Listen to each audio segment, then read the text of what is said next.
மகனுக்கும் உள்ள அன்பை வந்து நம்ம பாராட்டி பேசுறதா, இல்ல ஒரு பக்கம் சட்டத்தை கையில எடுத்துக்கிறதுனால இதை நம்ம வந்து சட்ட ரீதியா அவரை வந்து நம்ம தண்டிக்கப்பட வைக்கணுமா அப்படின்னு தெரியல. இது வந்து ரெண்டு விதத்திலையும் ராங்கா ரைட்டான்றது விமர்சனம் செய்யறதுக்கு நம்ம இல்லை.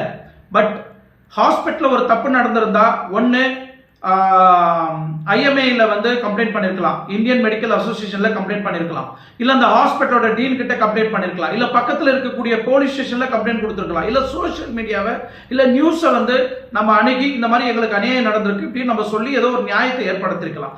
இவர் சட்டத்தை கையில் எடுத்துக்கிட்டு கத்தியால குத்துறது சட்டப்படி தப்பு. ஆனா ஒரு பக்கம் தாய்க்காக போராடினதும் பாராட்டக்கூடிய ஒரு விஷயம் தான்.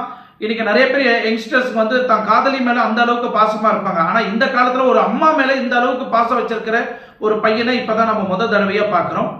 அது மட்டும் இல்ல, ரெண்டு பேருக்குமே ப்ராப்ளம். பையனுக்கும் ஹார்ட் ப்ராப்ளம்.